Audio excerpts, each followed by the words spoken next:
Welcome to Forever Unbreakable, everybody. Tonight, episode 28. So super excited about tonight's episode. It's one that I've wanted to do for a while, but I wanted to. One of the things I wanted to do is make sure that I had a larger subscriber base and a larger base of listeners before getting into this one, because this is one that's super important to me, as it shaped many of the ways that I handle some of the physical things that I try to do and ways that I conquer things mentally, started to really scope. And I look back at a year in the wrestling room where I really started to evolve mentally in my capabilities to push. And so the person that I have on tonight is that wrestling coach, Dave Bernarde, who is now pretty much hung up the wrestling shoes, so to speak, and the coaching hat, but still has and has had one of the greatest impacts in West Appear wrestling, if not the greatest impact. I would argue the greatest impact, greater than winning a state title or anything like that. In the fact that you're the first guy who got a wrestling room, like a dedicated wrestling space where we weren't unrolling mats for the first 20 minutes of practice and losing some critical time. You were, a guy who started to enhance and advance and create a youth program that is now, do you even know how many kids are in the youth program today? It's remarkable. We have, I think 50 or 60. Yeah. And that's if you encompass the middle school, maybe 70 or 80. Yeah, and I mean, when I came through the West Appear wrestling program, it was like 10 of us, and it was all because we, lived generally on the same road. So there wasn't a program, there wasn't the involvement from the parents and the group that exists today, and the fundraising efforts and things like that to grow it, and wrestling mats. We didn't have. I remember wrestling on super old mats when I first started. So, there was that. Yeah, kudos to that. But when you came to the wrestling room, it was my senior year, and so it was my last chance and many of my friends' last chance at a run at the sport. That you as having made it to state yourself, and you made it. In my eyes, when it was probably more difficult being one, there was only one division it wasn't broken down into the multitude of divisions, that they Indeed. have today. Yep. But so you know what it's like to be that senior and want that and have that push. But you showed up that first day and you hung up this big quote on the wall, and I'll never forget it. And many of you have heard this on the podcast, and it's that relentless pursuit of excellence. And I want to talk about why that quote, what did it mean to you, and what was the significance to you? Because to me, it's got its own significance now that I've carried for years and years past. But why that? Well, it's funny. We think in terms of those who influenced us, and my experience with the sport was evolved around one man, my coach, Jim Ritchie, in the Hall of Fame. And Jim epitomized that statement. I don't know that he ever used that phrase in particular, but his standard was excellence. And he made sure that we understood that excellence today might be about the best you've got today. So in order to be excellent, it was a relentless pursuit. It was something that was always in front of you. And no matter where the starting point was, So if I was going to be in charge of something that meant as much to me as the sport of wrestling did, the moniker, if you will, that I was going to hang on for all to see was that my responsibility was going to be the relentless pursuit of excellence with respect to me and my actions. I felt a responsibility to do everything I could to be the best coach I could, not walk in and think that I knew it all, to attend every clinic, every piece of, at the time, this whole video thing wasn't as big a deal. It's huge now. Yeah, you couldn't just click on and see. I don't even think YouTube existed when you started. Yeah, I would have to go back and check dates, but I mean, because you started coaching the 02 to 03 season. Correct. And 16 years ago, and I think that's right around where YouTube was like created. So there wasn't the, content today. You can go pull up the perfect, whatever, half Nelson or arm bar or, single or double leg takedown or whatever and see it, the most perfect way by the most, So at any rate, it came about, Will, because it is the standard that I wanted for myself. And I could only hope that if I held myself to that standard, that the young minds around me would embrace at least a part of it. I didn't know Willie Kochen or Patrick Soderlund or Justin Gibson or Greg Lee from The Man in the Moon. I didn't know who you kids were. And I was going to have to make an impression. Okay? I wasn't going to be screaming coach. I wasn't going to be things that I am not.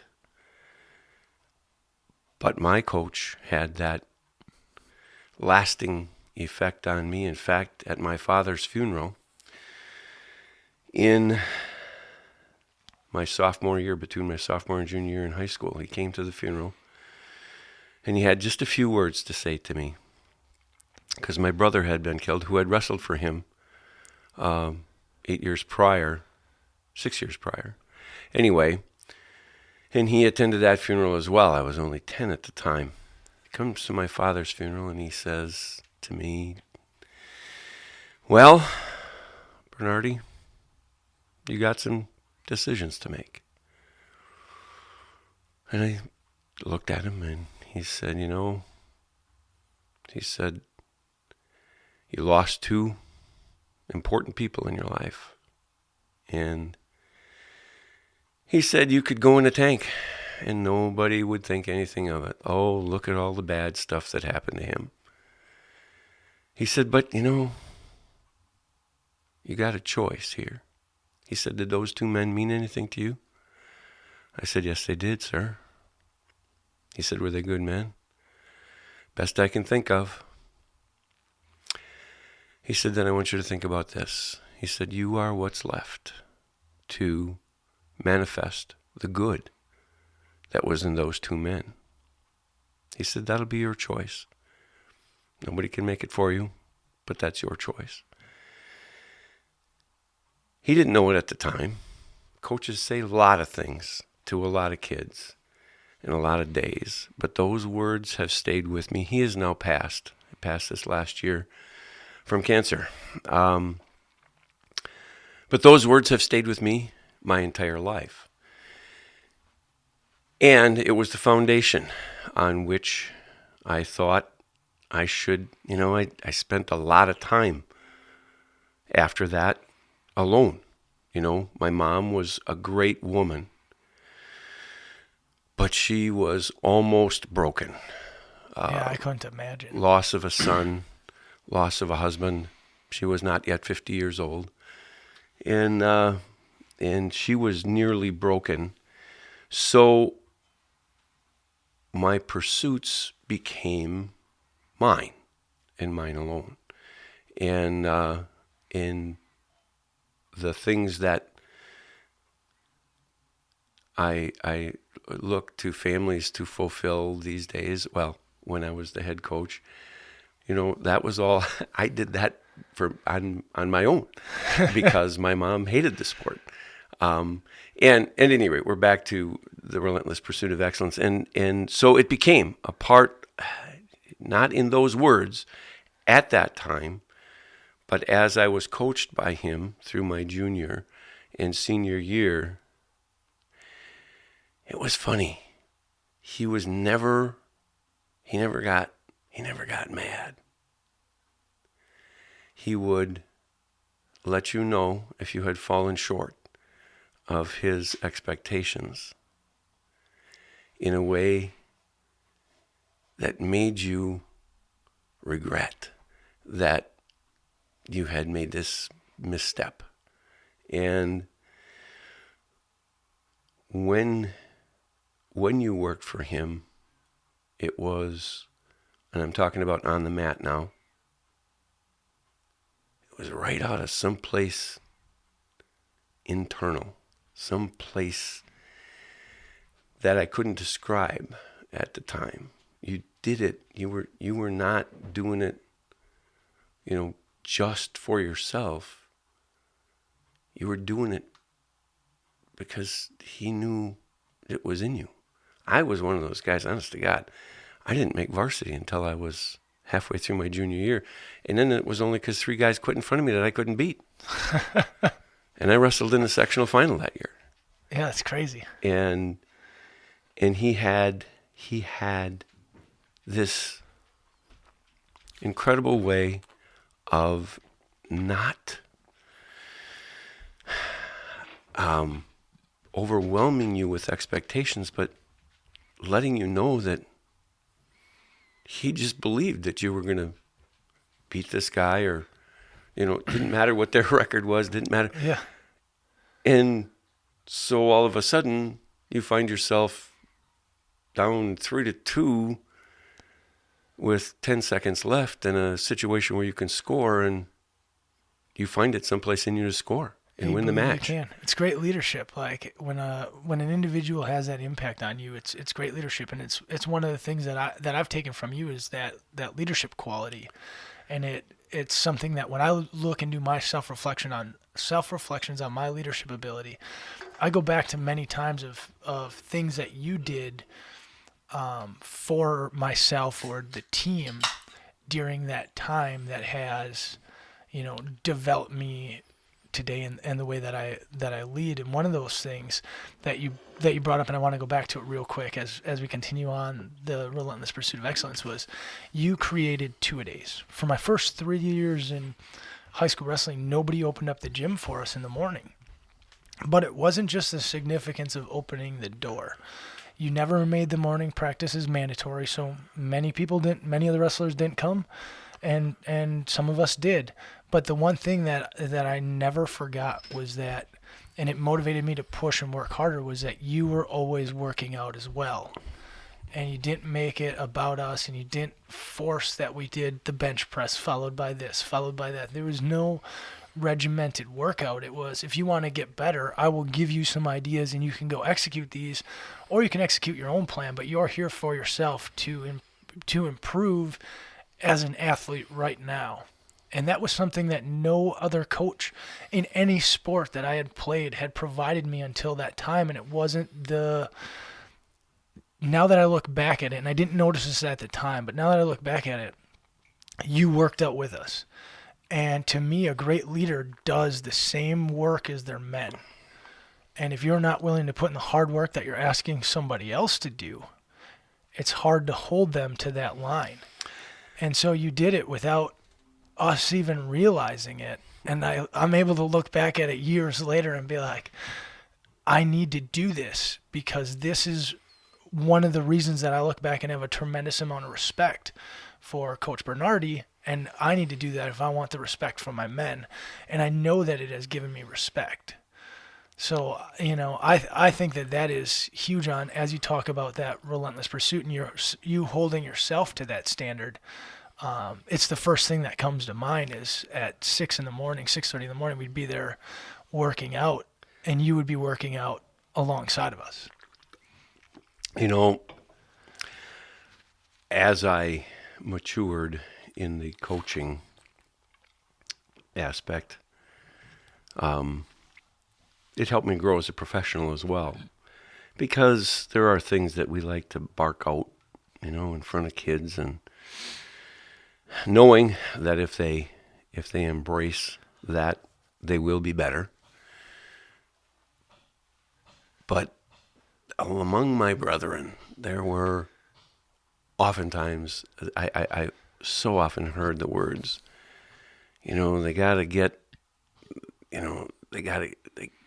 got to get out of their shell. They got to get past their comfort zone. They got to go to a place they've not gone before. And I have those words to guys who wouldn't do that themselves. I never even mouthed these words to anybody, but my thoughts were, when was the last time you got uncomfortable? When was the last time you were uncomfortable? You're asking them to get to a place that they have not gone before, be uncomfortable. I mean, what was it, 20, 30, 40 years ago? Yeah. And and this shouldn't be about I or me, but the standard that I needed to hold for myself was, if I was going to ask somebody to do something, I damn sure about to be prepared to do it myself.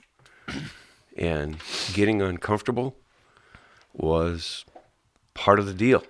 If you were going to see what the standard of work that I knew was required was to get to a state tournament, then there was nobody else to show you but me.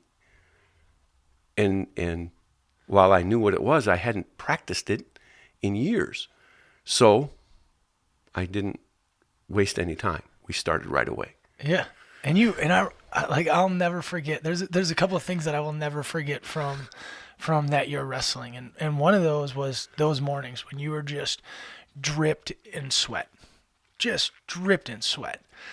And I would look at you and I would think, what is this old timer doing?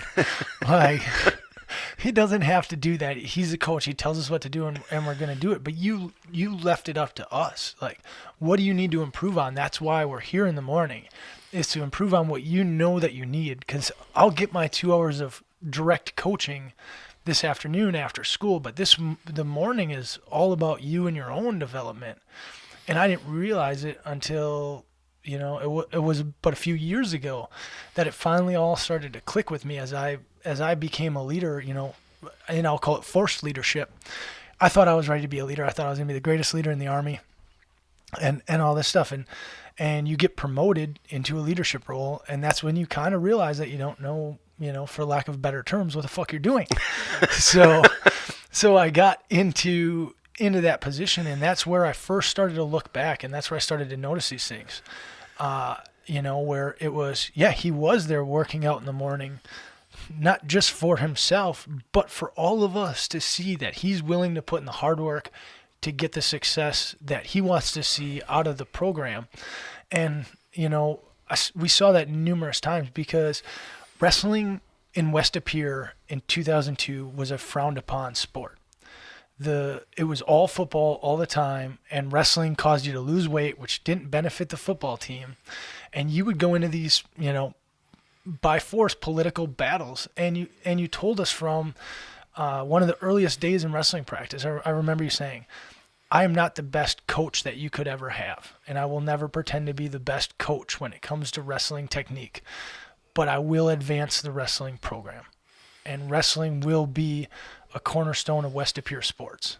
And I will never forget that, because at the time I thought to myself, there is no way you're going to do anything with this program because we are so hated. We are so disliked as a sport. They made us use the cafeteria for a year as a place to have practice. And so I was like, we are the bastard children. It's not going to happen. And you would go into these political debates, and eventually you got that wrestling room, and you got the new mats, and you worked with the booster club to get the additional funding, and they had championship uniforms eventually. Where if you were successful and worked hard enough and you made it to the championship round, you got to wear a special all-white singlet. And those were things that when I was coming up, we got to see the other teams, the Luxembourg Cascos and all these other powerhouse schools that took wrestling seriously. They got to have that stuff. And I think that is also a testament to the relentless pursuit of excellence. Is it just wasn't a physical thing. It was a mental battle where you were stacked up against all odds to, create success in the program to where they had better equipment to be able to produce better wrestlers. Part of it, I think that's super significant. Part of it that comes from my professional experience, and again, Jim's impact on all of that, and and you know this yourself. If you hold yourself out to be something, okay, and that's in verbal format only, then nobody really takes you seriously, okay? But if with every breath that you draw, you are what you tell people you are, truthfully, you never have to tell them. They already know. And what was good for me in that era was that, as I mentioned before, I didn't know who the kids were. I had no idea what kind of talent was on the team. But I walked into some talent, okay? It was raw. It was undisciplined. But there was real talent there. And there was a willingness to work. And so I did make some bold predictions to the administration about what we would be and what we wouldn't be. And what we wouldn't be was second-class citizens. And I remember a particular, we were at Kiwani. I'm sure you remember this. Yep. And it was a breakthrough moment. I'll remember that. There are many moments that I will forget, but that was a breakthrough moment for you and me. Because here was this kid who came in oozing with potential and willingness to work and great levels of emotion, but it was spraying all over the place. Okay. And after a particular loss, I got a coach come and talk to me, and he said, "Hey, you got a kid in there that's kind of, losing his shit." So I walked in, and Will was slamming lockers and going crazy, and shouldn't have lost. And I asked you, "So how is this helping?" "Well, I just did." And I said, we're not going to change anything by ending up damaging these lockers and paying a bill and, for fixing them. But I said, you got a lot of energy right now. If we learn to drive that emotion in a direction that will benefit you, then you win and I win. And that locker right there wins. And I said, so, if you got all of this pent-up emotion, why don't you give me 50 push-ups? Or do push-ups till you can't do them anymore. And then, when you're so tired at the end of that, you will have gained something rather than destroyed something. And that was the beginning of you capturing this whole driving your emotions into a productive funnel. And it is the way that I conducted myself around administration and those people who were going to make decisions about what we were and where we were going to be and the things we were going to have. And I never, ever let us be thought of as a second tier or a lower level or a under sport, a low sport. Yeah, we used to have to dress up. Like I remember shirt and ties for wrestling days and stuff, and those were, continuing on that professionalism and looking the part and acting the part. I was challenged about that once. And I said, you know what? Someone, Scott Vency, the reporter from Green Bay Press Gazette at the time, suggested that GQ was the word that I was looking for or to describe me. And I said, Scott, that's a complete misinterpretation. I said, I have no desire to be GQ. That's not why I do what I do. I said, but I asked these boys to bring their very best on the day of competition. I mean, to the point where, because the guys who understand that are the guys who end up last man standing. And if I'm going to ask to hold them to that standard, and I show up like I'm going out on Saturday night, I said, it has nothing to do with that. I dress as though I'm going to the most important meeting of my life. On the day of competition, simply to demonstrate to my wrestlers that I'm taking it serious too. This is a big deal. Learning to rise to the occasion when the occasion calls for it. And this is something you personally have taken to a whole different level, okay? But learning to do it when it matters is a conditioning, okay? And it's something that as you experience it in your own self, then that transference to someone else is really on an emotional level. That's not something that I can take from here and give to you. It's something that you need to feel. And until you've been exposed to it, you and I have had this discussion too. Thoughts. They're funny things, Super funny things. If you've been exposed to it, you can't get rid of it no matter how hard you try. But if you've never been exposed to it, you can't even conceive of it. And I'll go back 500 or 600 years when everyone on earth thought the earth was flat. What are you talking about? Round. Yeah. The first round earth thinkers. And now that you know that the earth is round, try and unthink that. You can't. It's just, you can't unthink it. So the thoughts that you possess, your inventory, actually, of thoughts that you possess at any one given point in time is exactly how you will conduct your life on that particular day.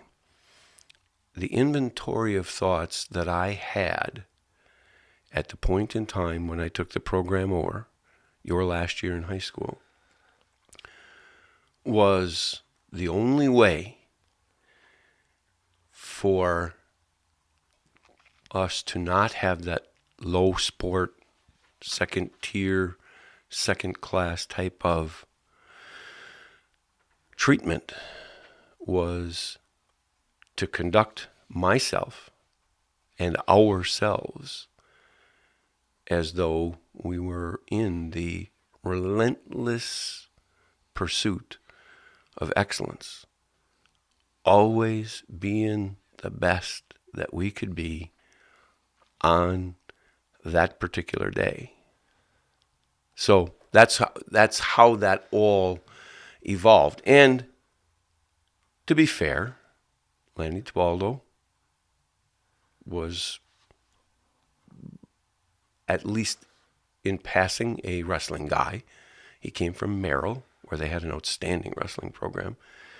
And Jerry Bernarde, who was the principal at the time, he gave me the benefit of the doubt, and that we didn't have huge discipline problems, that we didn't have The academics weren't bad. Yeah, we didn't have guys who were just barely making it.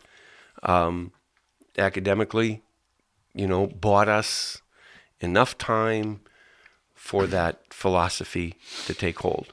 And now we are clearly a respected sport. Yeah, and it's awesome to see. It's cool to walk back, into memory lane, so to speak, when I have the opportunity to get up and teach the little kids. And just when you step foot on the mat, it's like you get those little flashes of when you were the kid going through this process, and like what helped you and what worked. And that's how you're able to influence and teach those kids now. And I look at, the greatest years in my wrestling life, and that was my senior year. It was the year that I finally, things started to click, and not just click in wrestling moves, but I can look back at it, and I can look back at the Kiwani locker room where I was a loose cannon, but it has influenced me now to where it's exactly what I do, is drop down and do push-ups or do something. I'll put myself through a 10 or 12 mile run to work out some anxiety or stress that I have. Like right now I'm taking college classes yet, and if I do bad on an exam, I'm immediately upset. I'm immediately filled with aggression. And I can, there's a multitude of ways to channel that aggression. One is to be mad and toss a computer mouse or something like that. And another one is to do something that provides me gain in the future. And so now, and I've done this for years now, and it's, got huge success for me, is that exact thing of a positive channel for your energy and emotion. And it was something that, even when you said the words that day, I didn't fully comprehend what my mind was capable of and how I could control those emotions and use them for greater good, until it was probably 2 or 3 years down the road. But it was a conversation that had never been forgotten. And I still remember conversations that I've had with previous coaches in other sports, and coaches after you in other sports and things, and my personal mentors that I've used, and you are one of my personal mentors, and will be till the day that one of the two of us die.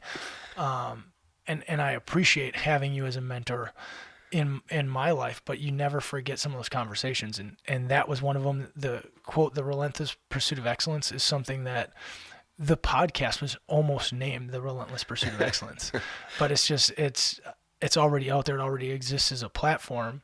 So I couldn't, otherwise that was the first name for the podcast, was going to be that. That's pretty cool. So it all, for me, it all started there. And that's why it's a question that I've wanted to, that, I pose to people all the time. I'm like, what are you pursuing in life? Like, what is your dream? What is your goal? And they'll give me all these goals, and they're like, what's yours? And I'm like, I pursue excellence. It's the only thing I pursue in life, is I pursue excellence in every facet of my life. I pursue excellence in college. I pursue excellence, in my physical activities. I pursue excellence in my marriage, and every aspect of my life. If you're constantly pursuing to find this excellence that doesn't exist, to me, there's I realize that I will never perform it perfectly. But if I'm constantly pushing towards perfection and excellence, I'm going to come damn close. And it's much like that quote, like shoot for the moon and land in the stars, or however that quote is. It's much like that. Like, I know that just by pushing myself to that level day in and day out, eventually I am going to get there. There is no choice but to end there. Sure. And that's how I live life. So maybe I took it a little too far, that quote, but I don't believe that you can take something like that too far. I don't think so. I think it was Tom Landry talking to the old Dallas Cowboys coach, is where I first read the quote when he was talking to Roger Staubach, the quarterback at the time, and he said, "If we shoot for perfection, we're sure to find excellence." And that's. Yeah, that really is the essence of a purpose-driven life. Why are we here? Mark Twain, right? Yeah. The guy had a profound thinker. He said the two most important days of your life are the day you're born and the day you figure out why. And I don't know that without the relentless pursuit of excellence that we ever do figure out why. If you're shooting to be the best you can be, at some point you find a spot saying, my God, this is what I was meant to do. This is what the good Lord put me on this earth for. I was meant to do this. And I felt that way. I've done things in my professional career that some would consider are remarkable. But my wife and I were talking about this not even a couple of weeks ago. The days that I knew I was doing what I was meant to do was when that kid who was wrestling his first varsity match and got his first takedown, and then his eyes look up and meet yours. He doesn't even know what to do next, but he got a takedown in a varsity match. I've coached in state finals and not been that emotional. Is in that moment because I know what barriers have just been broken down. If I am willing to work hard enough and do not just the things the coach says, but do the things the coach says in the way that he says them for the reasons that he says them, then I too can do this. I can achieve. Me, not three other guys and me, just me. I can do this. And there is nothing in my mind's eye that is more liberating than for one to realize that they are the force that controls their life. And it's not this guy doing this to me or that guy doing it. It's what I do with the circumstances that I'm presented. That's how my life is going to go, whether I like it or not. Now, do I want to have an active role in that? And truth of the matter is, we have the active role. We don't always react well. And that's counter to our DNA. I was sitting with my granddaughter the other night. My youngest, 10 months old, she's walking already. And I was thinking about this, because we have also had this conversation before. But she was walking on their family's L-shaped couch, and she was walking around the curve and back. And I bet you she fell 100 times. But the smile never came off of her face. She never was deterred by falling down. Not even a little bit. In fact, sometimes she laughed about it. She got back up, and sometimes she'd take the next step and fall down. And no, she was falling on the couch, and she doesn't fall very far. Legs are this long, so she doesn't fall very far. And she had a big diaper on, so she didn't hurt herself or anything. But I thought, look at that. it is our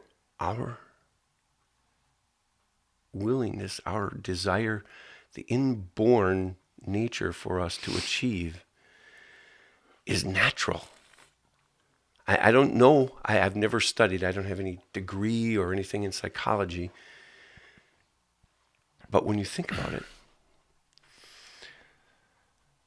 when you came out of the womb, you had what? 2 functions. You could swallow and you could cry. You couldn't even see, really. Yeah. And every other need that you had was met if you could do those 2 things. You'd cry, and they would either feed you or change you. And then when they would feed you, you would swallow, and you would satisfy that feeling that you were hungry. Those were instinct feelings, okay? Uncomfortable, cry, somebody fixes it. Uncomfortable, cry, somebody fixes it. And that cycle repeated itself how many thousands of times? Yeah. Right? You had nothing required you to try and improve. And yet every waking second,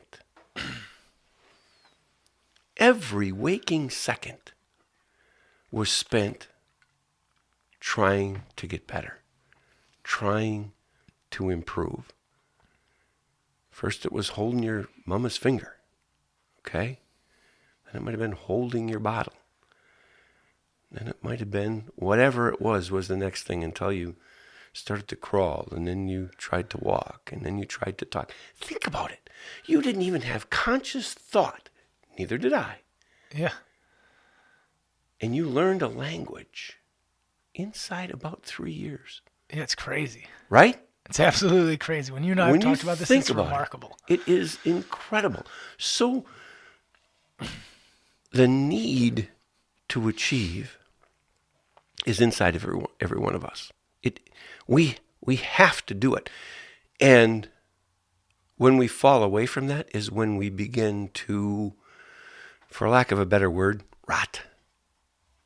That's when we lose that need to be better, to be excellent, okay? That's when the deterioration begins. And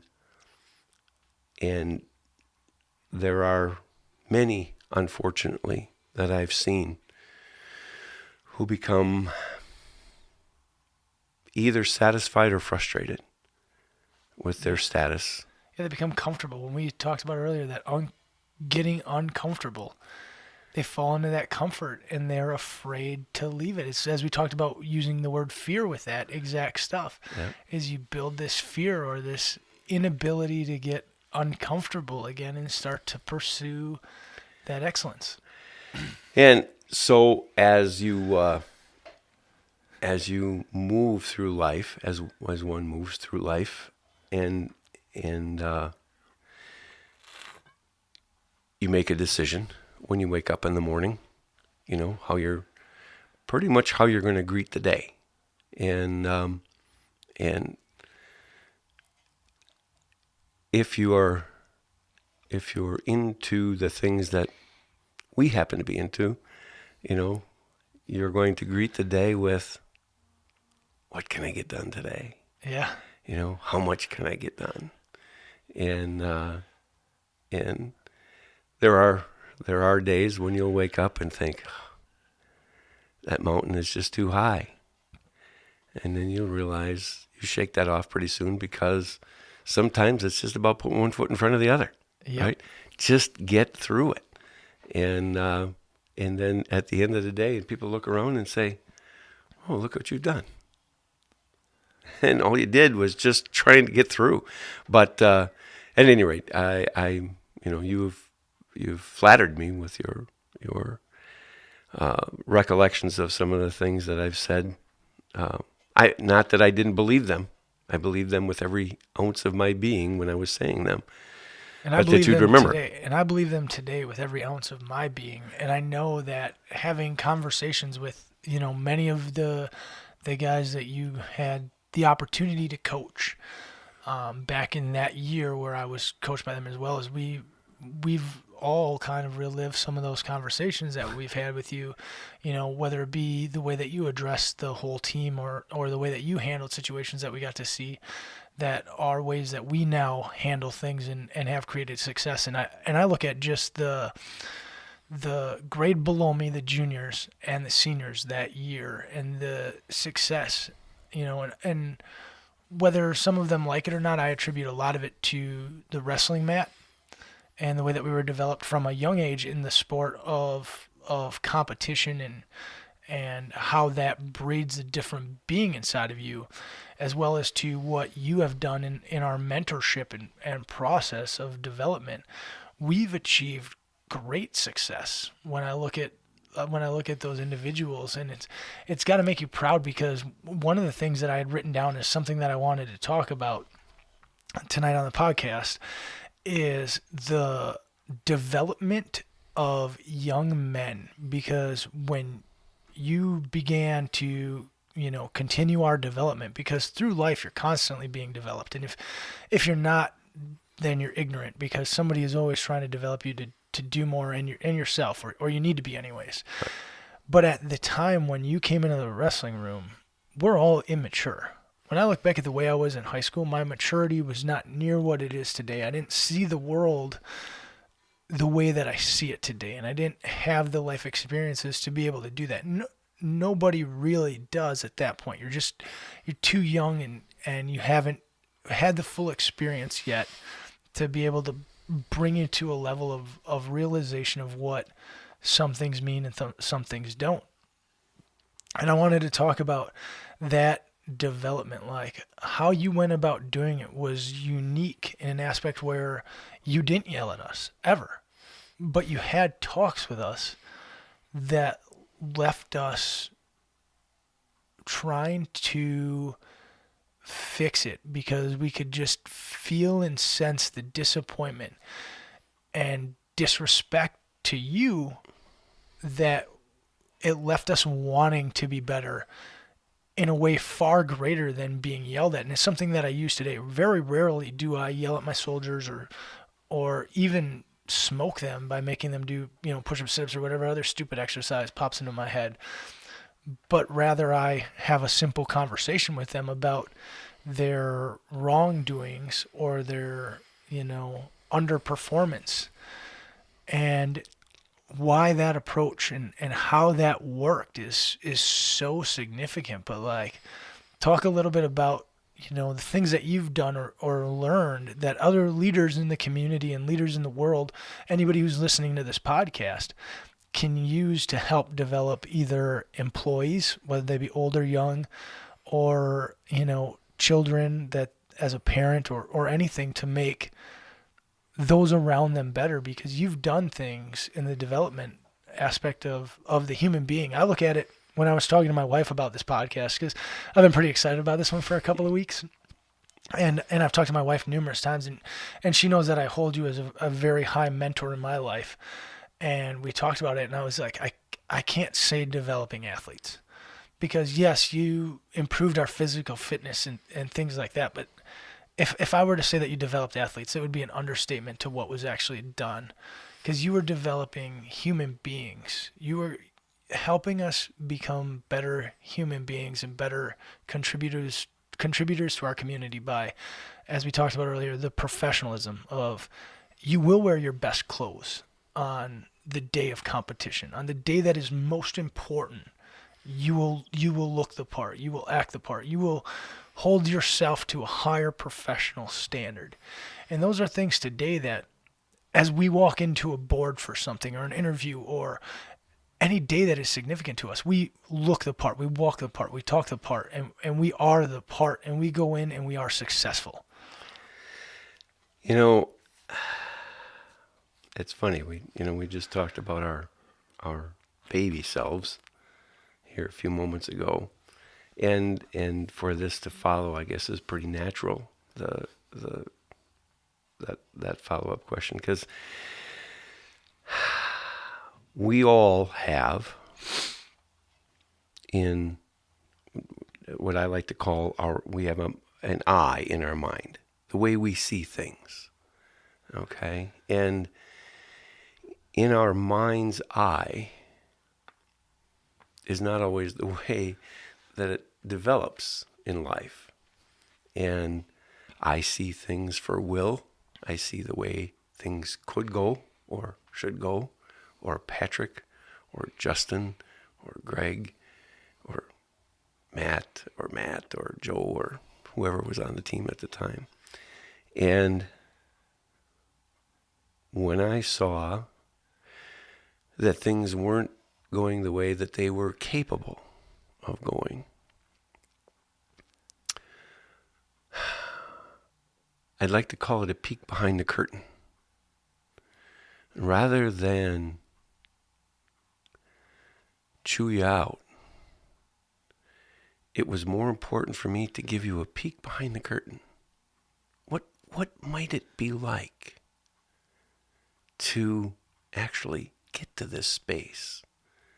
And isn't it more important to do the things that are necessary to get here, to get to, I don't know, call it a champion.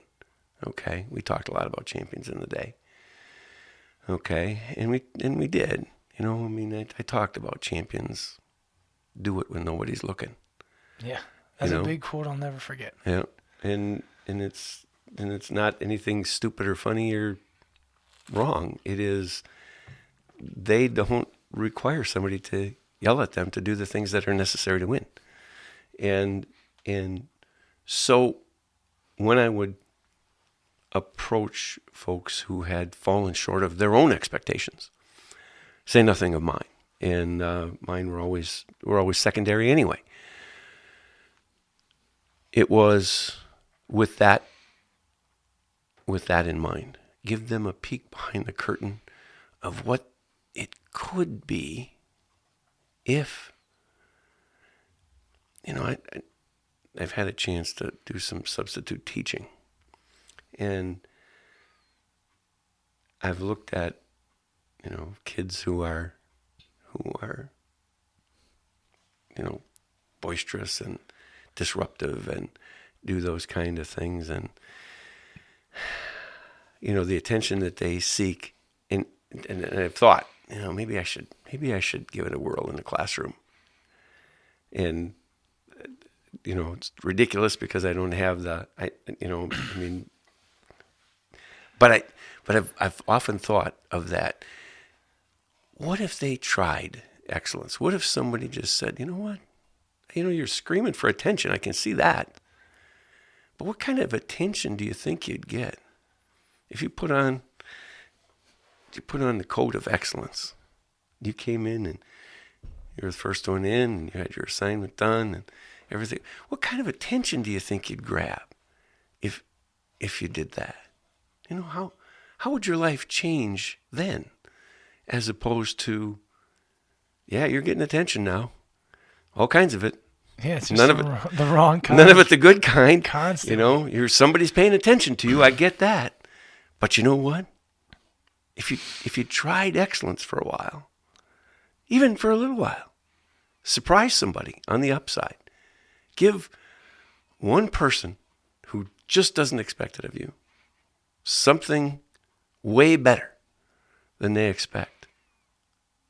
How your perspective might change. How you see what's going on around you on a daily basis might change because of the response that you would evoke.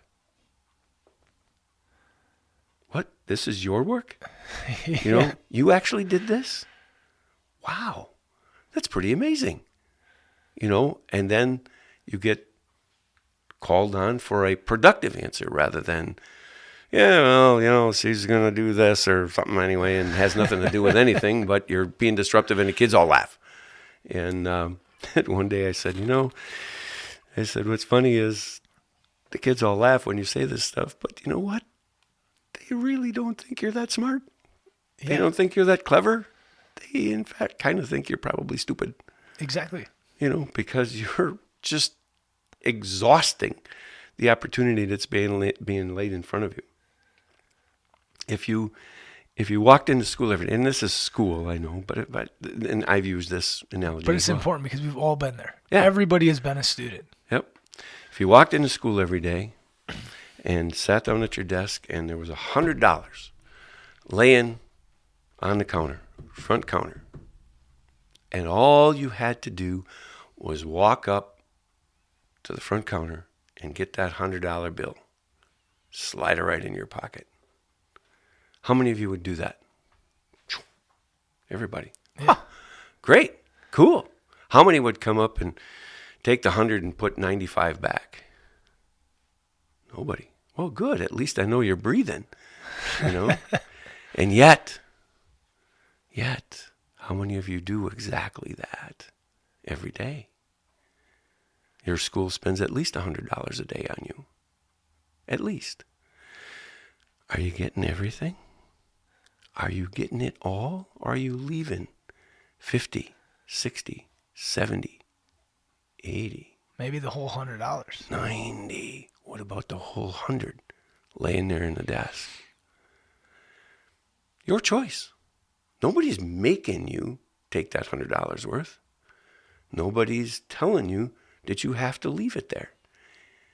If you choose to exploit that, the chances are there'd be more than $100 laying there for you. Choice is yours. Every day you walk into this building, that choice is yours. And, you know, it's kind of how I look at my day. You know, how much is laying out there?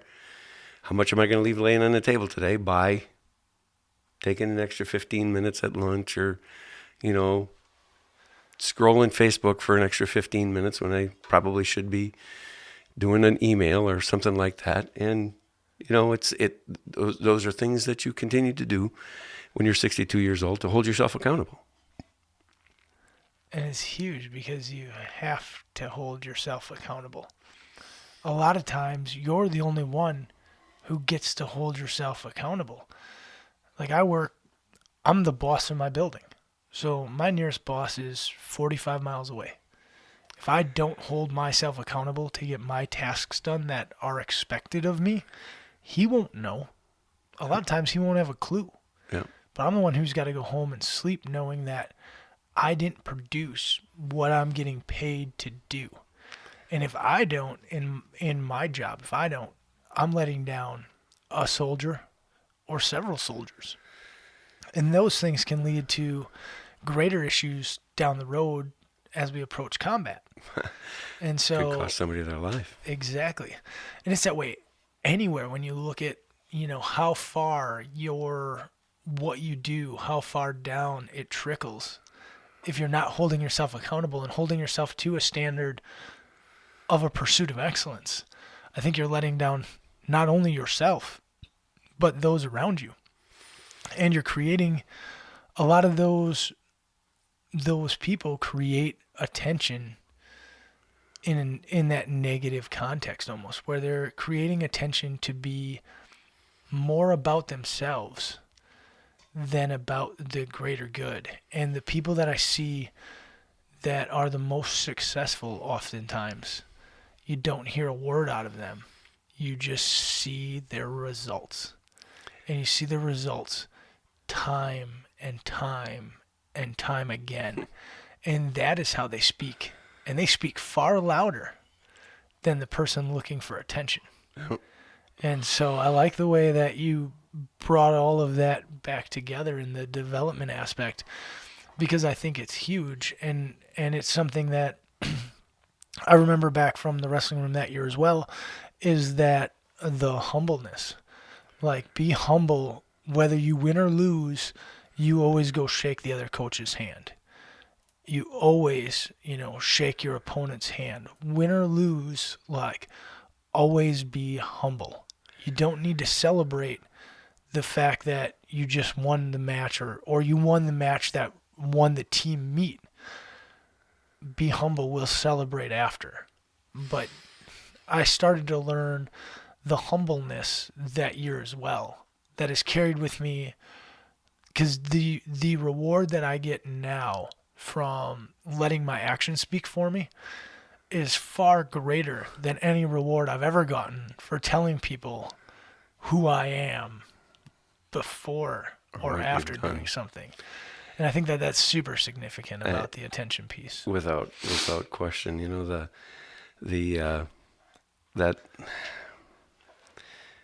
that whole concept of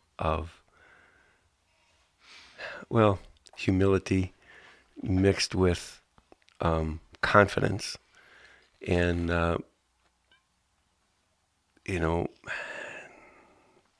as I alluded to before, if excellence is your only standard, you never have to tell anybody how good you are. They will already know. Yeah.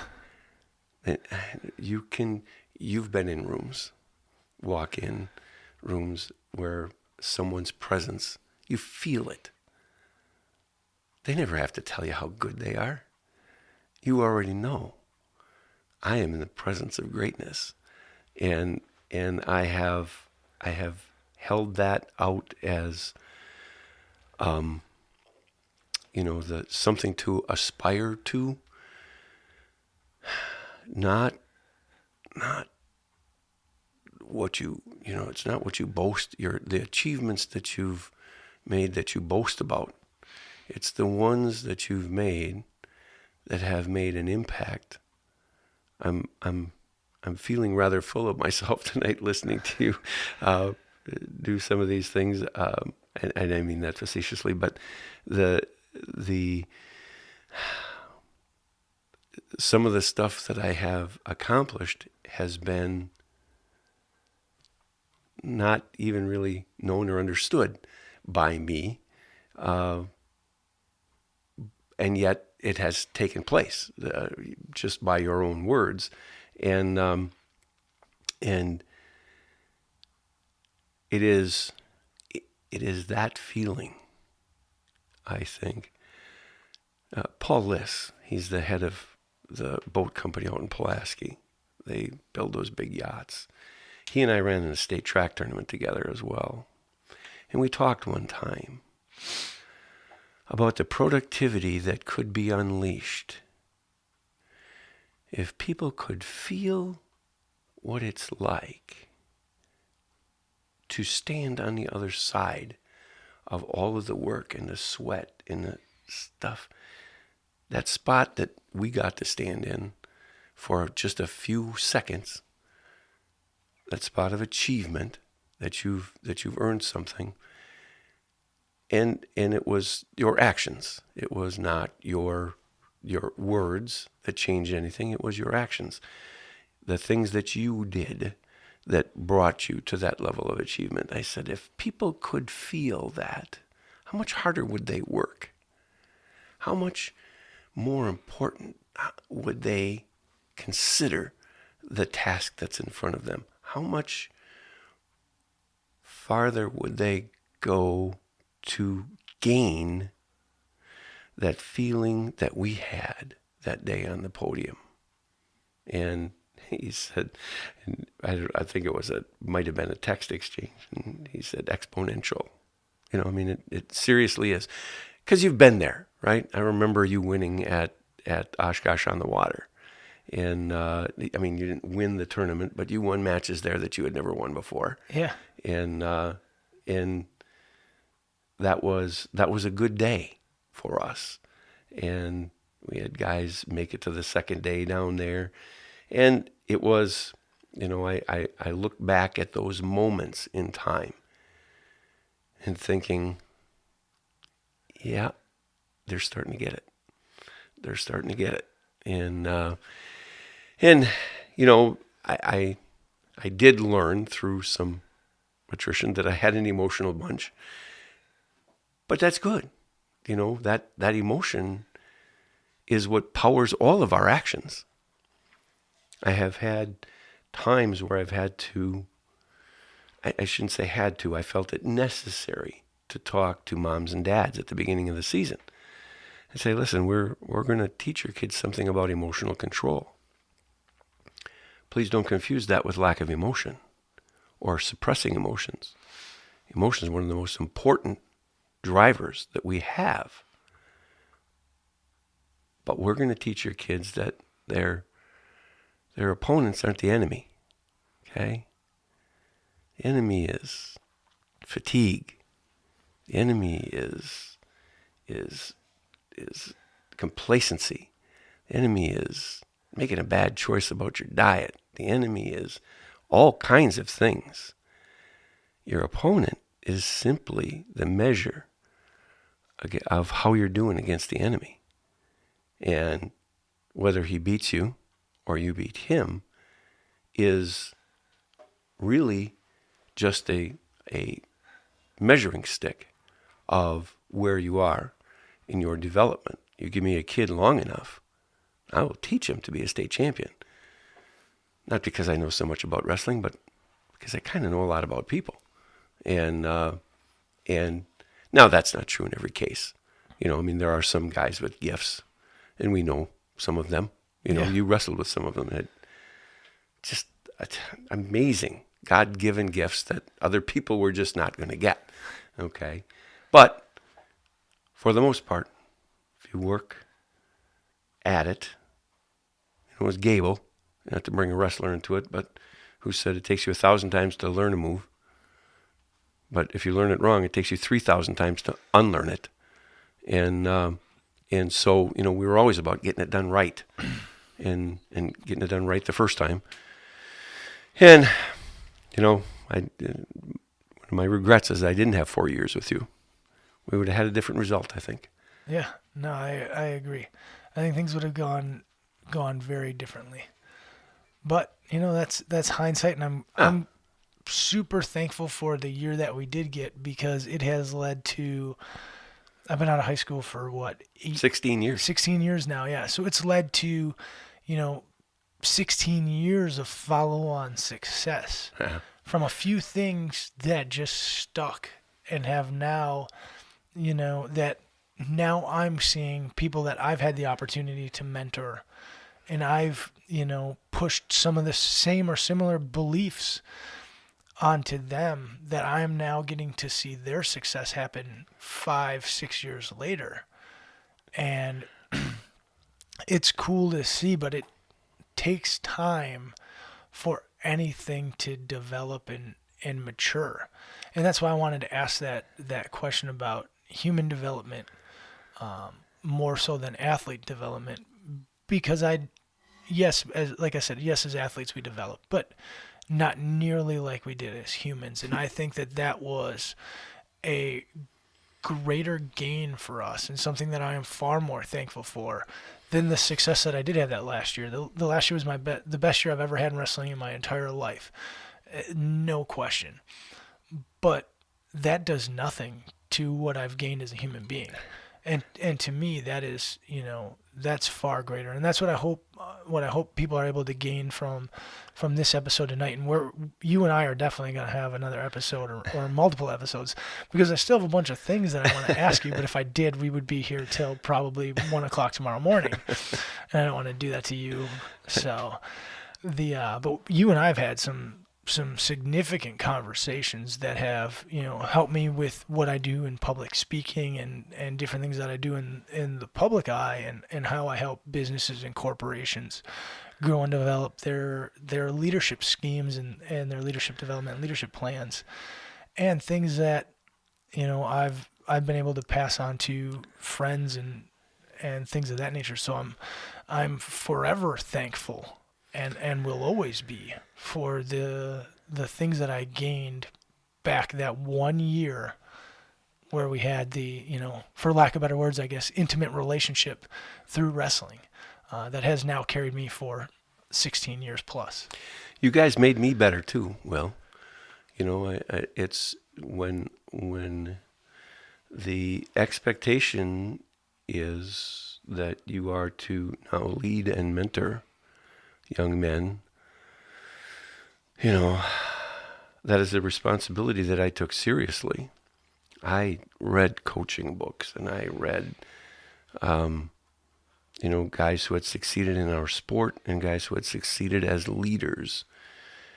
And it was important to me that I adopt a best practices approach. I wanted people around me who, and this would be administration and coaches and everyone around me, to be better than me, so that I'd force myself to be better, and at the end of the day, set that example for you guys, that there is only one standard that you want to be recognized for. You know, I mean, there's guys like Bobby Knight who has achieved a lot, but, you know, was known for throwing chairs across the deal and stuff. And yeah, you know, he got his results his way. You know, it was never going to be my way. I wanted to be, at the end of the day, thought of by the people who it mattered most to, those kids that I coached, to say, someday I'm going to be just like him. And that was the and for that him to be the epitome of respect. I never yelled at refs. It's not that we didn't have disagreements or confrontations, but I met them in a professional manner, and we discussed our differences as they may have been in a level tone, and we did what you know, the things that we were able to achieve were done so in that manner. We approached it in a workmanlike manner, and we handled the situations that didn't go in our favor in a professional manner, so that we always were going to get a fair shake. Instead of an emotional one. Yeah, not a slant, not like, I'm going to ding that guy because he, you know, I mean, he was such an ass, you know, so over the here. Emotions, you know, if you're emotional, it breeds emotion in another human being, or it can. Right, and emotions driven in the wrong direction. I can't emphasize that enough. Emotion is it is the lubrication of life. It's what makes us want to do the things that we want to do. But sprayed all over just makes a mess. Yep. Okay? But if we put it in the right spots, just apply a little here and a little there and a little there and a little there, and all of a sudden things flow pretty smoothly. Life goes pretty good. You know, and as long as you point in the right direction, you apply the emotion in the right spots, life can be pretty good. And, you know, at the end of the day, what else is there, Will? You're old enough now to know that this doesn't last forever. And you've seen enough things. Mm-hmm. Okay? You get this much time in the big time-space continuum. You get this much. Okay? And then whatever's out there waiting for you is is a matter of your own personal belief, and whatever that is, the reward you collect will be what you did here. Exactly. How you conducted yourself. Yeah. So remember, things you get to take with you. Yep. People will always remember when the end of your life comes. People will always remember the way you conducted yourself. All you will ever truly own, right? Didn't we have that discussion when you were on the mat? Is who you are. Yep. No, exactly. And that is the whole story right there. That is a real fact, very, very real fact. So the last two things I want to talk about quick, and then we'll let you be on your way to go enjoy your birthday, because happy birthday. It is your birthday today. Is to define the unbreakable to you. What does the word unbreakable mean to you? Well, unbreakable and relentless are almost synonymous to me. And I've never done anything like those boys on the Indianapolis, who sat in that water for all that long time, not knowing if they were ever going to be rescued. I've never been challenged to that. I've truthfully never done the things that you've done, Will. But unbreakable in terms of, and I've loved this podcast for that reason, is, it's given a voice to folks who, everyday average folks who perhaps didn't get the best hand dealt to them, or maybe had a pretty good hand, and then all of a sudden somebody trumps something, and they've had to, figure out a way past that. And I guess, when I look at it from that standpoint, no matter what I've encountered, I've always approached my life. Now, there were some days there, some dark days I had before I ran into you guys, where I was struggling with what I was doing with my life and my career, and not so much my family. My family was always my rock, but I didn't feel like I was where I needed to be, and in those soul searches, it became important to me to wake up in the morning and recognize I need to win today. I don't need to worry about tomorrow, and there's not a damn thing I can do about yesterday, but I need to win today. And in winning today, we'll set the platform for what I can achieve tomorrow. And so in that regard, it doesn't matter what. Like I said, I've lost close family. I have had bitter professional disappointments, and yet, that shouldn't sound like a poor me story, but those words that Coach said to me so long ago, you're all that's left to manifest the good that was in those two men. So in a way, I carry my brother and my dad along with me, but I've become my own man in that regard. And what am I going to stand for? And what are people, especially my kids and grandkids, going to say? He gave up? I don't think that'll be in their vernacular when they refer to me. I couldn't imagine those words. I couldn't imagine those words ever coming up. So, that's been a part of the drive in me, in the part where, when we speak of, in fact, unbreakable, is because that's a choice. If you're broken, now, sometimes you need help to get back from being broken. But if you're broken and you make a choice not to fix it, then that's a choice too. And so I have great respect, enormous respect, for people who have traveled a far tougher road than I ever have. But in my deal, it's still about doing the best with the circumstances that I'm given today. And we'll worry about tomorrow, and yesterday we can't do anything about. We gotta win today. Yeah, and I think I wrote that down because I like that a lot. But and that it's super important to have that focus of winning today, and it doesn't matter what your cards that are dealt. You just gotta get through today, and by getting through today, you're winning. And then it's just, tomorrow will be here, and tomorrow is a new day. And like we talked about earlier in the podcast, when you get up in the morning, like, what goes through your mind? Like, are you getting up today to win today?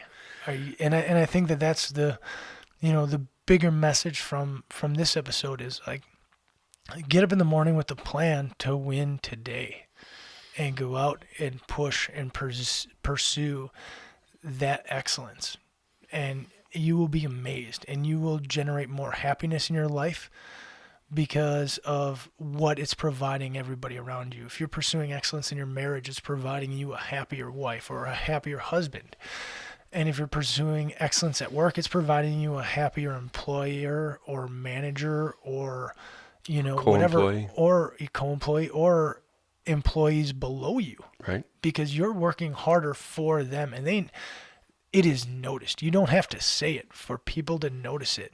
And they will, if that becomes your routine, you will be rewarded for it by either your employees working harder for you, potentially greater compensation from your employer or manager, or more time off and things like that, because they can see it. It has paid me dividends. It's why I've moved up the military ranks as quickly as I have. It's that holding myself accountable. It's getting up with the intent to not just win today, but I'm gonna crush today. I'm gonna win a couple of things today. And that's how I've looked at life in that constant pursuit. And I just love the way that you worded that, Unbreakable, because I think it's beyond significant. It is. It is I spoke about the dark days, and the days that I didn't take that approach, and that sense of purpose when you know that even if you're not at the goal that you aspire to down the road, but I'm going to work today to get this part of that goal done, or set the stage for, even if you can't get chop off a whole thing in one day, I'm going to be better at the end of this day. 0.0027 is a number that's been burned into my mind. Troy Brockman, when he was my co-coach, said, 1% a day, 1% a day, get 1% a day better. If you are 0.0027% better today than you were yesterday, and you multiply that times 365, you will be 100% better in 1 year than you are today. 0.0027 is not a very big win. No, it's a super small win. Right? How much better if you don't get better, you don't stack up those 0.0027s, you don't ever get to 100%. So a little bit better every day is what it takes, to be a better person. And we can all be better. I don't care how good we are, we can all be better.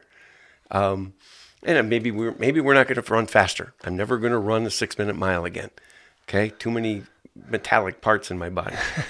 So I'm not talking in terms of better, in terms of faster. Just being a better human. Okay, and so there's a number for you that you can go crunch and multiply it times 365 and see if it actually works out. I like it. So yeah, that's good stuff. No, that's great stuff. I really like that, because when you look at it I've never simplified it that far down to like, what does it take each day to be 100% better at the end of the year? And because to be 100% better in a year, huge change. It's basically to take how good you are and double it. It seems impossible, right? When you say it that way. When you say 0.0027%, it's like, I can do that. That's right. That's nothing. Like, that's such a small number. I'm gonna crush that. And so that just like, my brain just was like, wow. I super like that. But yeah, so the last thing I want to ask you then is the what's next. So what do you have? What's your next goal in life? There are some that I can share that are, and they're professional. I've my daughter has now joined me in my practice. Nice. Very awesome. Proud day, and we are setting her up to take the practice over someday, and along with my son, he will come in at some point in time as well, and I don't know that there is a higher, what is the word, feeling. The word escapes me right at the moment, but then to know that your kids want to emulate you. I was stunned actually by that, and they want to come in and they'll make the practice their own. It won't be the way I run it, but it will be something that they can clamp their teeth on, and the fact that they wanted to do it is very satisfying to me. And so what's next for me is to set that up, to make sure that it can succeed when they come in, and it will be to continue to refine. That's what Steph and I started out immediately on, refining our practices so that they become the practices of larger agencies that are customer focused, and that we embrace the technology that exists for us today, and because it is so much better than when I started in this business 30 years ago. It's just unbelievably better, and so we have the opportunity to leverage, systems and artificial intelligence and things that will empower us to help people in ways